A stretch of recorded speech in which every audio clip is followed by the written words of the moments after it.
Most people will attempt a difficult task a few times before stopping.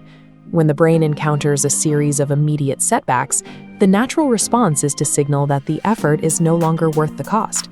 Thomas Edison overrode that signal 1,000 times on a single project. He faced a sequence of total failures that would have exhausted the patience of almost any other inventor. While history remembers him as a genius, his career was defined by his ability to continue working long after the data suggested he should stop. To understand how he eventually lit the world, we have to look at how he developed a baseline tolerance for constant public doubt. Born in 1847, his formal education lasted only a few months. His teacher eventually provided a written assessment, labeling the boy too stupid to learn. His mother responded by withdrawing him from school entirely.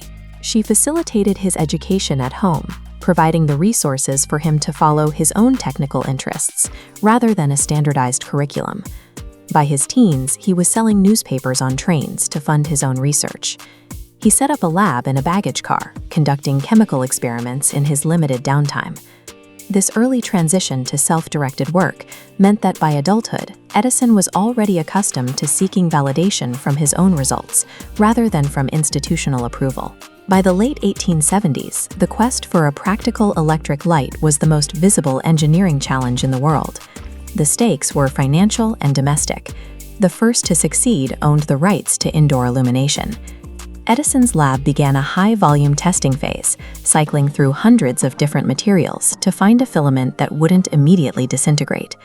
Each material failed, one after the other. As the counter climbed toward 1,000 attempts, investors grew restless. Outside the lab, prominent scientists began publishing papers explaining why a long-lasting incandescent bulb was a physical impossibility. Edison was no longer just fighting a physics problem. He was working against the consensus of the entire scientific community. When a reporter asked how it felt to fail 1,000 times, Edison provided the perspective that allowed him to keep going. He stated, "I have not failed 1,000 times. I have successfully found 1,000 ways that do not work." He viewed each burned-out filament as a confirmed variable he could remove from the equation. This mindset turned a sequence of errors into a systematic process of elimination. That process eventually led him to a carbonized cotton thread. When the current hit, it didn't shatter or melt. It glowed for 13.5 hours. Edison didn't stumble onto the solution through a sudden flash of insight. He arrived there because he was the only one willing to stay in the lab long enough to exhaust every wrong option. A working bulb was only the first step. To make it useful, Edison had to design and build the first central power stations to distribute that electricity to homes and businesses. The impact was immediate. For the first time, human activity was no longer strictly dictated by the setting of the sun. Urban life became safer and more productive. This breakthrough provided momentum for a lifetime of invention.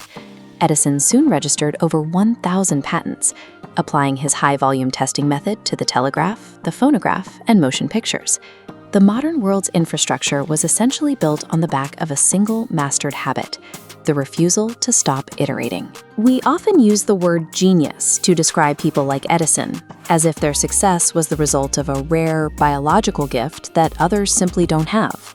But the actual mechanic of his success was his willingness to endure a volume of friction that his peers found unacceptable.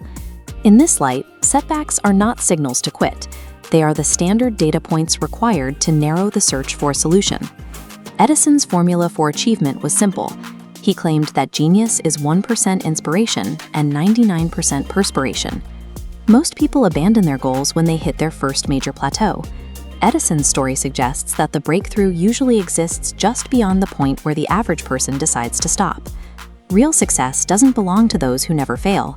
It belongs to those who view 1,000 errors as 1,000 successful steps toward the answer.